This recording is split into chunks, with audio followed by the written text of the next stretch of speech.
දැන් අපිට තියෙන්නේ පරිමිතිය පාඩමේ අභ්‍යාස කරන්න. එතකොට අපිට පළවෙනිටම තියෙනවා ඍජු කෝණාශ්‍රයක්. ඒක ඍජු කෝණාශ්‍රයක් කියලා කියනවා. මෙතන මෙහෙම කොනේ මෙහෙම කැල්ලක් ඇදලා තියෙන්නේ. ඒක 90යි කියලා කියනවා.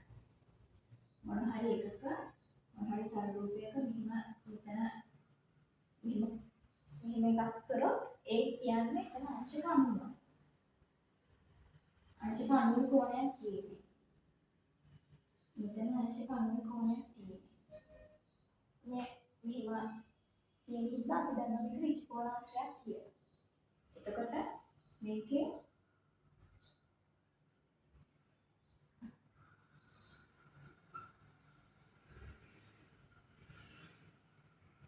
ඍජු කෝණාශ්‍රයේ පරිමිතිය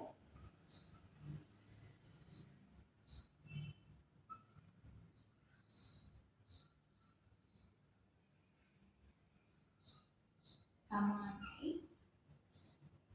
එතකොට අපි දන්නවා දෙවරක් දිග එකතු කිරීම පළල.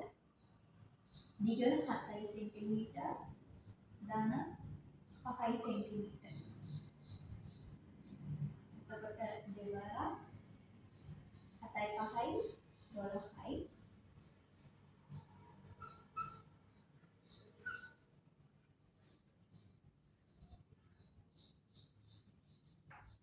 විසිහතරයි සෙන්ටිමීටර.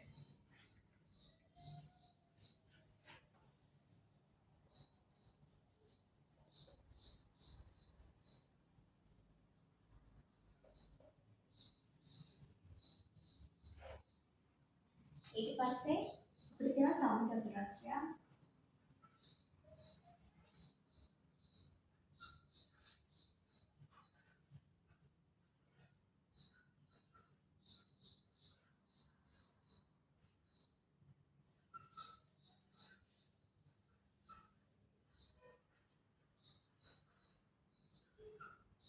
එතකොට ඒක අපි කිව්වේ 4යි 8.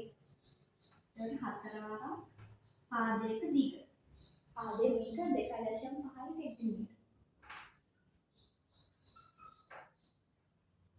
ඒකට කීයද? 4ක් 5 20යි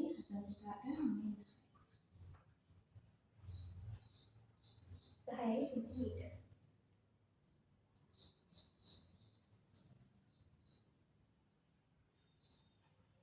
එතකොට අපිට තියෙනවා ආයි මේ තල රූපේ. මේක ට්‍රපීසියමක් වගේ. ඒ ට්‍රපීසියමේ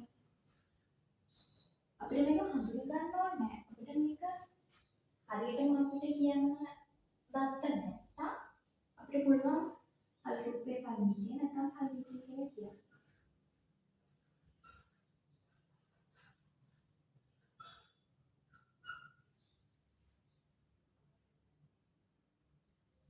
මේ ට්‍රපීසියමක්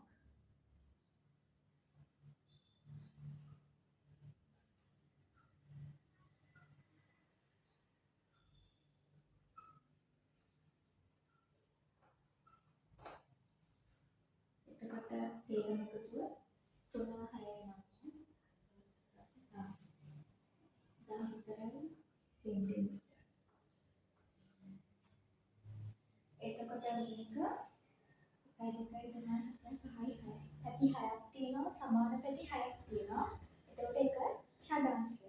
එතකොට මේක ෂඩාංශයේ පරිමිතිය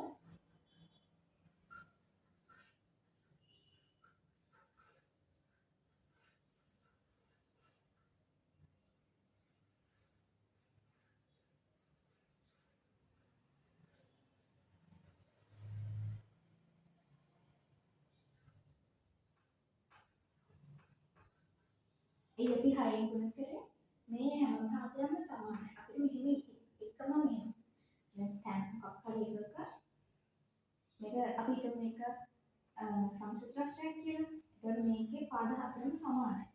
එතකොට අපිට ඒක මෙහෙම සංකේතවත් කරන්න පුළුවන්. තේරුණාද? මොකක් හරි එකක මේක ඍජු කෝණාශ්‍රයක් නම්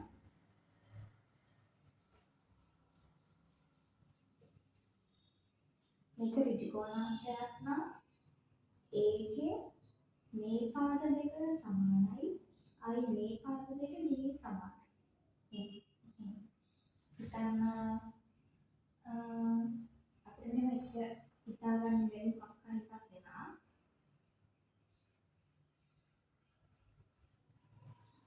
මෙහෙම එකක් දෙනවා. එතන මේක සමානයි. මේ දෙක ආයි සමානයි. ඊට පස්සේ මේක එහෙම කිව්වහම හිතන්න අපි මේක A කියලා දානවා. මේක B කියලා දානවා. මේක C කියලා දානවා. එතකොට අපි දන්නවා මේ C නම් මේ තුනක් ඉදි කැලි ගහලා තියෙන C නම් මෙතනත් C. දෙකක් ඉදි ගහලා තියෙන එක B නම් මෙතනත් B. මේකක් ඉදි ගහලා කැලි ගහලා තියෙන එක A නම් මෙතනත් A. ඒ වගේ අපි දන්නවා. ඒ ඉදි කැලි ගහලා තියෙන එක මෙහෙම එක ඉදි කැලක් නම් ඒක A නම් එතකොට තව එක ඉදි කැලක් ගහලා තියෙන එක ඒකත් A. එහෙනම් එතකොට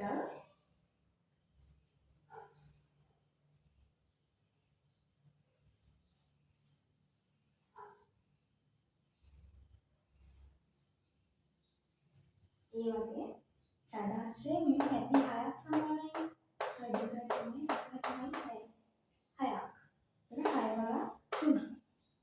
6 වරක් 3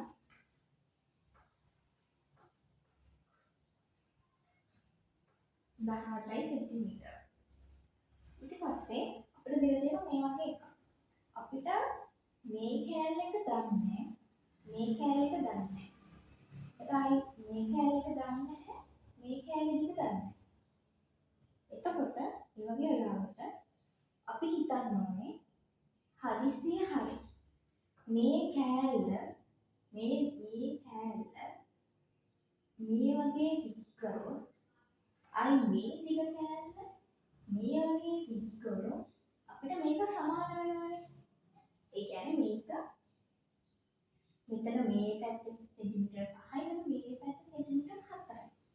මේ කෑල්ල මෙතනට උඩට ගියොත් මේක මෙහෙමම يعني මේ අංශක 90නේ. ඒ හින්දා අපිට බාරගන්න දෙයක් නැහැ.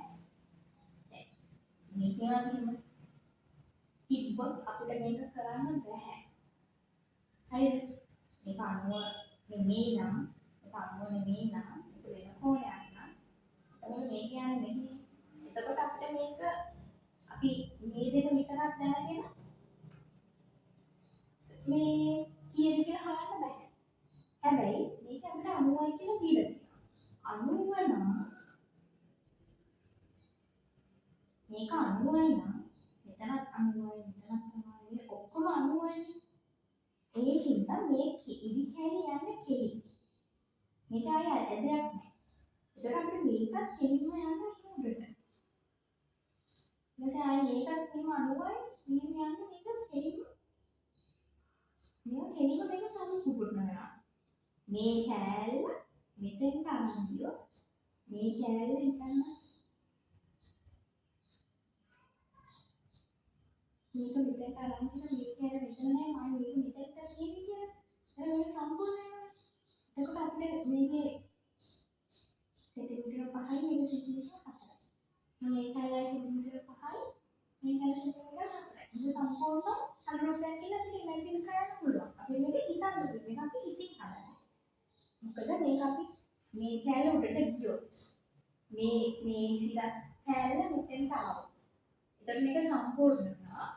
මේක අනිත් එක 90යි.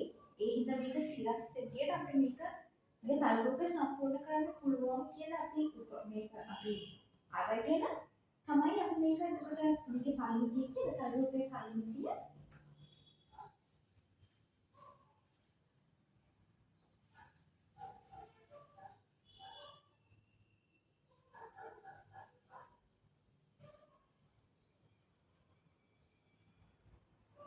එතකොට අපිට මේ කෑල්ල වෙනවා 5 සෙන්ටිමීටර මේ කෑල්ල 4 සෙන්ටිමීටර.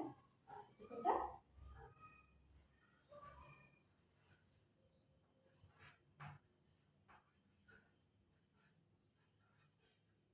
තලරූපයේ පරිමිතිය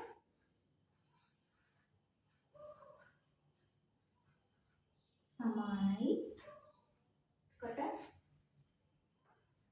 දෙවරක් 5 සෙන්ටිමීටර ධන දෙවරක් මොකද 4 සෙන්ටිමීටර. එතකොට මෙතන වෙනවා 10 සෙන්ටිමීටර. මෙතන වෙනවා 8 සෙන්ටිමීටර. ඔක්කොම 18